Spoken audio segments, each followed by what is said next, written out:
Kick ഓഫിൽ നിന്ന് തന്നെ ബ്ലാസ്റ്റേഴ്സ് നേരെ പന്ത് നൽകിയത് കെവിൻ യോക്കിലേക്കാണ്. അതിൽ നിന്ന് തന്നെ കേരള ബ്ലാസ്റ്റേഴ്സിന് സിസ്റ്റം കെവിൻ യോക്കിനെ എത്രത്തോളം ഡിപ്പെൻഡ് ചെയ്തിരിക്കുന്നു എന്നുള്ള കാര്യം മനസ്സിലാക്കാം. അവിടെ നിന്ന് അദ്ദേഹം കട്ട് ചെയ്യാൻ ശ്രമിച്ചപ്പോൾ അദ്ദേഹത്തെ ഫൗൾ ചെയ്യുന്നു. കിട്ടിയ പൊസഷനിൽ ആദ്യ 2 മിനിറ്റ് തന്നെ കെവിൻ യോക്കിലേക്ക് ബ്ലാസ്റ്റേഴ്സ് 4 തവണ പാസ് നൽകി. 2-ാം മിനിറ്റിൽ ലെഫ്റ്റിൽ നിന്ന് ഡ്രിബിൾ ചെയ്ത കെവിൻ യോക്കെ ബോക്സിന് പുറത്ത് നിന്ന് ബ്ലാസ്റ്റേഴ്സിന് ഒരു ഫൗളും നേടിക്കൊടുത്തു. ഒഡീഷയ്ക്കെതിരെയുള്ള മത്സരം മികച്ച ടോണിലൂടെയായിരുന്നു കെവിൻ യോക്ക് ആരംഭിച്ചത്. അദ്ദേഹത്തിന്റെ ഇൻഡിവിജ്വൽ അനാലിസിസ് വീഡിയോ ആണിത്. Let's deeply study what have done in the match against Odisha. We are checking out every possible event related to him.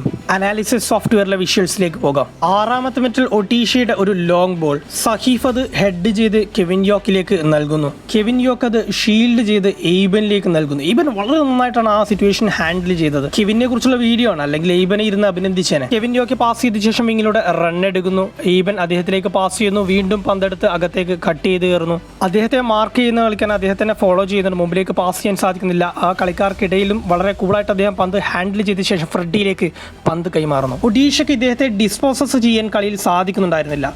കളിയുടെ 8-ാമത്തെ മിനിറ്റ് വീണ്ടും എയ്ബനിൽ നിന്ന് യോക്കയിലേക്ക് പാസ് പോകുന്നു. വിങ്ങിൽ റഹീം അലിയുമായി 1 vs 1 കട്ട് ചെയ്ത് അകത്തേക്ക് കയറി ഡിഫൻസിന്റെ പുറകിലേക്ക് റൺ ചെയ്യുന്ന വിക്ടർ ബെർത്തോമിയിലേക്ക് ഒരു പാസ് നൽകാൻ ശ്രമിക്കുന്നു. എന്നാൽ ബെർത്തോമി ഓടിയ സ്പേസും അദ്ദേഹം ഇട്ടുകൊടുത്ത സ്പേസും വളരെ വ്യത്യസ്തമായിരുന്നു. ആ പാസ് അവിടെ നഷ്ടപ്പെടുന്നു. 9-ാം മിനിറ്റിൽ ഫ്രാഞ്ചുമായി ഉണ്ടാക്കിയ ഒരു കോമ്പിനേഷൻ പ്ലേ നമ്മൾ കഴിഞ്ഞ വീഡിയോയിൽ ഓൾറെഡി ഡിസ്കസ് ചെയ്തിട്ടുള്ളതാണ്. ആ വീഡിയോയിലുള്ള കാര്യങ്ങൾ വീണ്ടും എടുത്ത് പറയുന്നില്ല. അതുപോലെ ആദ്യ ഗോളിന് വഴിവെച്ചതും യോക്കയുടെ ബോൾ സ്കിൽസ് തന്നെയാണ്. ബോൾ കാലിൽ വെച്ച് ഡിസ്പോസസ് ചെയ്യാതെ എത്ര സമയം വേണമെങ്കിലും പിടിച്ചു നിൽക്കാനും ഡ്രിബിൾ ചെയ്യാനും കപ്പാസിറ്റിയുള്ള ഒരു കളിക്കാരൻ ഉണ്ടാവുക എന്ന് പറയുന്നത് ഏതൊരു ടീമിനെ സംബന്ധിച്ചിടത്തോളം ഭാഗ്യം തന്നെയാണ്. പല സമയത്തും അദ്ദേഹം അതിൽ വിജയിക്കുന്നുമുണ്ട്. എന്നാൽ അതൊന്നും ഗോളിലേക്കോ അസിസ്റ്റിലേക്കോ നയിക്കുന്നില്ല എന്നുള്ളതാണ് താരത്തിനെതിരെയുള്ള ഏറ്റവും വലിയ പ്രശ്നമായി ഉണ്ടായിരുന്നത്. അത് ബ്ലാസ്റ്റേഴ്സിന്റെ റിസൾട്ടിനെ ബാധിച്ചു. വിദേശ താരമാണ്, എന്നാൽ റിസൾട്ട് വേറെ വഴിയെ വന്നപ്പോൾ കെവിൻ യോക്കിന്റെ കോൺട്രിബ്യൂഷൻസ് ബ്ലാസ്റ്റേഴ്സിന് തീർച്ചയായും അനിവാര്യമായി. കളിയുടെ 15-ാമത്തെ മിനിറ്റിൽ ഒഡീഷ ഡിഫൻസ് ഗോൾ കീപ്പറിലേക്ക് പാസ് കളിച്ചപ്പോൾ കെവിൻ യോക്ക് പിറകെ ചെന്ന് പ്രസ് ചെയ്യാൻ വേണ്ടി ശ്രമിക്കുന്നുണ്ട്. ഇത്തരത്തിൽ ഡിഫൻസിൽ ബോളിനെ കയറി പ്രസ് ചെയ്യേണ്ട ഒരു സിറ്റുവേഷൻസിലൊക്കെ അദ്ദേഹം ഡിഫെൻഡ് ചെയ്യാൻ തയ്യാറാകുന്നുണ്ട്,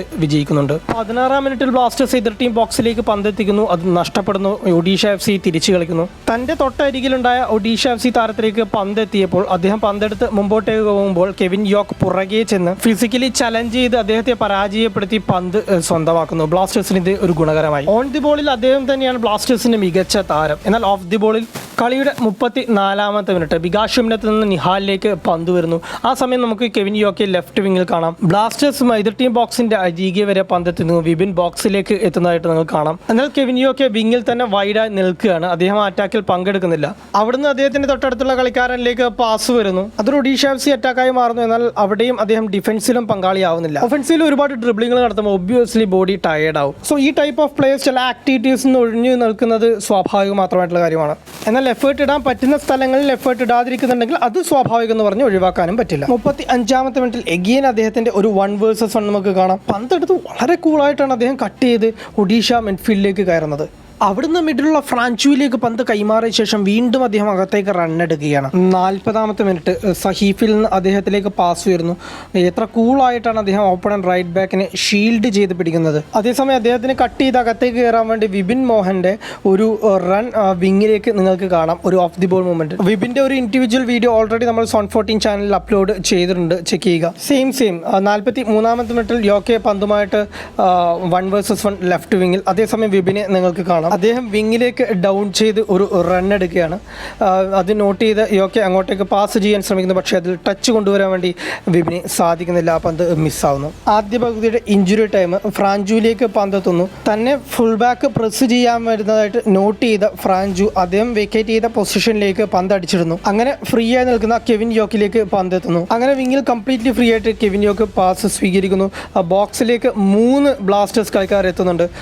ഫാർ പോസ്റ്റിലേക്ക് ബ്ലാസ്റ്റേഴ്സിന് അഡ്വാൻറ്റേജ് ഉണ്ട്. കെവിൻ യോക്ക് പന്തെടുത്ത് അകത്തേക്ക് കയറാൻ ശ്രമിക്കുന്നു. ഡി ബോക്സിലേക്ക് എത്തിയ ഫ്രെഡിയിലേക്ക് ഒരു പാസ് നൽകാൻ ശ്രമിക്കുന്നു. എന്നാൽ ഫ്രെഡിയുടെ പുറകിലായിരുന്നു ആ പാസ് പോയത്. അതുകൊണ്ട് തന്നെ ഫ്രെഡിക്ക് അത് കൃത്യമായിട്ട് ഷോട്ട് അടിക്കാൻ സാധിക്കുന്നില്ല. 2-ാം പകുതിയുടെ തുടക്കത്തിൽ ബ്ലാസ്റ്റേഴ്സിന് പന്ത് ലഭിച്ചപ്പോൾ നേരെ പന്ത് കെവിൻ യോക്കിലേക്ക് നൽകുന്നു. പന്ത് ഷീൽഡ് ചെയ്ത് പിടിക്കുന്നു. ഷീൽഡ് ചെയ്ത് പുറകോട്ടേക്ക് തന്നെ മൂവ് ചെയ്യുന്നു. മുമ്പിൽ നിന്ന് പ്രസ് ചെയ്ത കളിക്കാരനെ ഡ്രിബിൾ ചെയ്ത് പുറകിലേക്ക് പോകുന്നു. ഒഡീഷ FC ഫുൾ ബാക്ക് എത്ര ദൂരം വരെ വന്ന് അദ്ദേഹത്തെ മാർക്ക് ചെയ്യുന്നതെന്ന് നോക്കൂ. കെവിൻ യോക്ക് പന്തെടുത്ത് പോസ്റ്റിനെ ഫേസ് ചെയ്തുകൊണ്ട് ഡ്രിബിൾ ചെയ്ത് മുമ്പ് മുമ്പോട്ടേക്ക് വരാൻ ശ്രമിച്ചു കഴിഞ്ഞാൽ അത് ഇതിനേക്കാൾ ഡേഞ്ചർ ആവുന്നുള്ള തോട്ട് ഒഡീഷ FC-ക്കുമുണ്ട്. അതുകൊണ്ട് കെവിനെ ടേൺ ചെയ്യാൻ അനുവദിക്കാതിരിക്കാൻ അവർ പരമാവധി ശ്രമിക്കുന്നുണ്ടായിരുന്നു. ആ ഒരു എക്സ്ട്രാ എഫേർട്ട് ഒഡീഷ FC ഒരു താരത്തിൽ ഇടണമെങ്കിൽ അവർ മറ്റേതെങ്കിലും ഒരു ഇടം ഫ്രീ ആക്കി ഇടണം. ഇതാണ് കെവിൻ യോക്ക് കൊണ്ടുവരുന്ന അഡ്വാൻറ്റേജ്.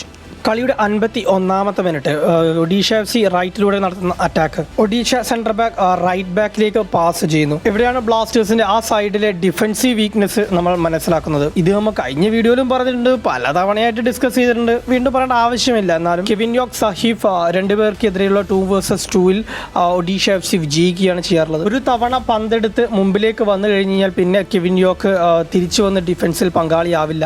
ബോൾ കാരിയർ പന്തെടുത്ത് അകത്തേക്ക് വരുമ്പോൾ സഹീഫ് അതിൽ ശ്രദ്ധ കേന്ദ്രീകരിക്കുമ്പോൾ വിങ്ങിലേക്ക് മറ്റൊരു താരം വന്ന് പന്ത് സ്വീകരിക്കുന്നു. ഇത് ആദ്യ ഹാഫിലും കണ്ട കാഴ്ചയാണ്. Repeated defensive error from the Kerala Blasters. കളിയുടെ 54ാമത്തെ മിനിറ്റിൽ വിങ്ങിൽ വീണ്ടും പന്തുമായിട്ട് കെവിൻ യോക്ക് പന്തെടുത്ത് ഡ്രിബിൾ ചെയ്ത് അകത്തേക്ക് കയറുന്നു. ഇത്തവണ ഫ്രാഞ്ചുവിലേക്ക് കൈമാറുന്നു. ഫ്രാഞ്ച് പന്ത് സ്വീകരിച്ച് മുമ്പിലേക്ക് ഫേസ് ചെയ്യുന്നു. ഇവിടെ ഒരു കമ്മ്യൂണിക്കേഷൻ എററാണ് കണ്ടത്.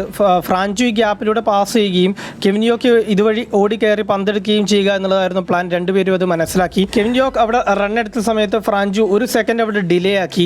ആ ഗ്യാപ്പ് വളരെ ചെറുതായതുകൊണ്ട് ഒഡീഷ താരത്തെ നെറ്റ്മക്ക് ചെയ്തുകൊണ്ട് പാസ് ചെയ്യാൻ വേണ്ടിയിട്ടാണ് ഫ്രാഞ്ചു അവിടെ ഡിലേ ചെയ്തത്. എന്നാൽ കെവിൻ യോക്ക് ആ പാസ് ചെയ്യുന്നില്ല എന്ന് തെറ്റിദ്ധരിച്ചുകൊണ്ട് ആ ഓട്ടം നിർത്തുന്നു. അല്ലെങ്കിൽ അതൊരു നല്ലൊരു ചാൻസ് ആവുമായിരുന്നു. എഗിൻ 55ാമത്തെ മിനിറ്റിൽ ഫ്രാഞ്ചുവിൽ നിന്ന് കെവിൻ യോക്ക് വിങ്ങിൽ പന്ത് സ്വീകരിക്കുന്നു.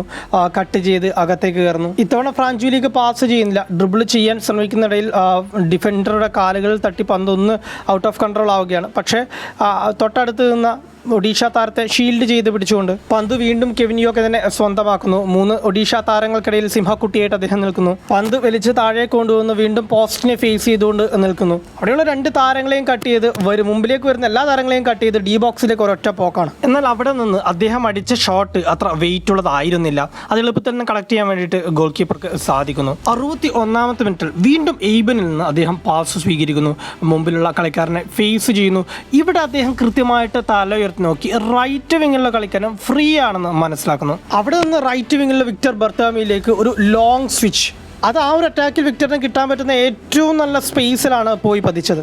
ഇത്തരത്തിലുള്ള പാസുകളും ക്രോസും ആക്ച്വലി അദ്ദേഹത്തെ കൊണ്ട് പറ്റും എന്നാണ് നമ്മൾ ഇതിൽ നിന്ന് മനസ്സിലാക്കാൻ സാധിക്കുന്നത്. 65ാമത്തെ മിനിറ്റ് റൈറ്റ് വിങ്ങിൽ വീണ്ടും ഒരു ന്യൂമറിക്കൽ അഡ്വാൻറ്റേജ് ഒഡീഷ FC-ക്ക് വരുന്നു. അവിടെ തൻ്റെ പിറകിലൂടെ പോകുന്ന കളിക്കാരനെ അദ്ദേഹം ട്രാക്ക് ചെയ്യുന്നില്ല കെവിൻ യോക്ക്. അതുകൊണ്ട് തന്നെ വളരെ കൂളായിട്ട് അവിടെ ക്രോസ് ചെയ്യാനുള്ള ഒരു അവസരം ഒഡീഷ FC-ക്ക് ഒരുങ്ങുകയാണ്. 68ാമത്തെ മിനിറ്റിൽ എഗെയിൻ അദ്ദേഹത്തെ ശ്രദ്ധിക്കുക.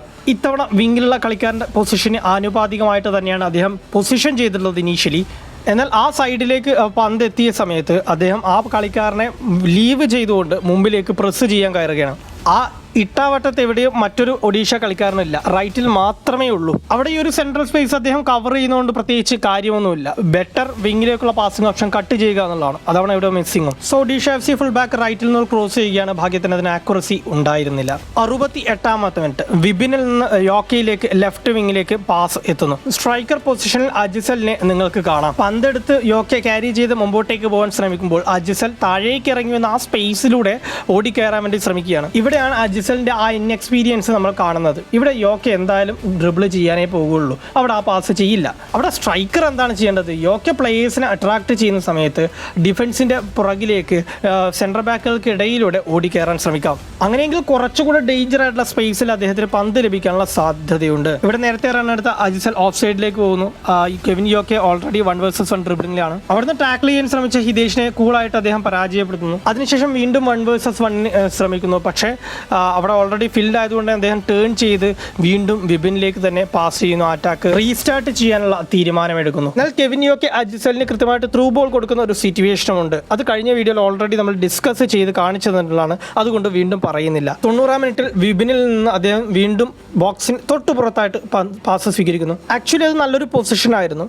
ലെഫ്റ്റിലുള്ള സ്പേസിലേക്ക് വലിച്ചിട്ട് ക്രോസോ ഷോട്ടോ അടിക്കാൻ സാധിക്കുകയാണെങ്കിൽ നല്ലൊരു ഓപ്പർച്യൂണിറ്റി ആയിരിക്കും. പക്ഷേ അവിടുന്ന് തന്നെ ഒരു കർവ് ചെയ്ത് ഷോട്ട് അടിക്കാൻ വേണ്ടിയിട്ടാണ് അദ്ദേഹം ശ്രമിച്ചത്. ഒഡീഷ FC 2 താരങ്ങൾ അവിടെ ഉള്ളതുകൊണ്ട് തന്നെ ഡിഫ്ലക്റ്റ് ആയിട്ട് പന്ത് പുറത്തേക്ക് പോകുന്നു. 92ാമത്തെ മിനിറ്റ് എബിൻ ദാസിൽ നിന്ന് ലെഫ്റ്റിലുള്ള യോക്കയിലേക്ക് പാസ് വരുന്നു. വളരെ അപൂർവമായിട്ടാണ് യോക്കെ ലെഫ്റ്റ് ഫുട്ട് കൊണ്ട് ക്രോസ് ചെയ്യുന്നത് കാണാറുള്ളത്. ഇവിടെ ഒഡീഷ താരം അടുത്തേക്ക് വരുന്നത് വരെ വെയിറ്റ് ചെയ്ത് അദ്ദേഹത്തെ ബെയിറ്റ് ചെയ്ത് പന്ത് വലിച്ച് ഉള്ളിലേക്ക് ഇട്ട് അദ്ദേഹത്തെ ഡ്രിബിൾ ചെയ്ത് കടത്തി അടുത്ത താരത്തെയും കടത്തി വെട്ടി മുമ്പോട്ടേക്ക് പോയി ലെഫ്റ്റ് ഫുട്ട് കൊണ്ട് ഒരു ഉഗ്രം ക്രോസ് അജിസലിന് നൽകുകയാണ് ചെയ്തത്. അജിസലിനെ സംബന്ധിച്ചിടത്തോളം അതൊരു ടാപ്പിനുള്ള ചാൻസ് ആയിരുന്നു. എന്നാൽ ബോഡി മൊമെന്റം കാരണം അദ്ദേഹത്തിന് അതിൽ കാല് വെക്കാൻ സാധിക്കുന്നില്ല. ഒരു ഒരു അവസരം കൂടെ അവിടെ നഷ്ടപ്പെടുകയാണ്. ടൈമർ ശ്രദ്ധിക്കുക, 93-ാമത്തെ മിനിറ്റ് ആയിരുന്നു. സീസണിന്റെ തുടക്കം മുതലേ തന്നെ കെവിൻ യോക്കി ബ്ലാസ്റ്റേഴ്സിന്റെ ഒരു ആയുധമായിരുന്നു. മിക്ക അറ്റാക്കുകളും കെവിൻ യോക്കിലൂടെ ബ്ലാസ്റ്റേഴ്സ് ഉണ്ടാക്കിയെടുത്തിട്ടുണ്ട്. എന്നാൽ കഴിഞ്ഞ കുറച്ച് മത്സരങ്ങളായിട്ട് ഈ ആയുധത്തിന്റെ മൂർച്ച കൂടിയിട്ടേ ഉള്ളൂ. പുതിയ കോച്ചിന് കീഴിൽ കോൺഫിഡൻസ് വീണ്ടെടുത്ത ടീം ശൗര്യം കാണിക്കുന്നു. കെവിന്റെ പെർഫോമൻസിനെ പറ്റിയുള്ള നിങ്ങളുടെ അഭിപ്രായങ്ങൾ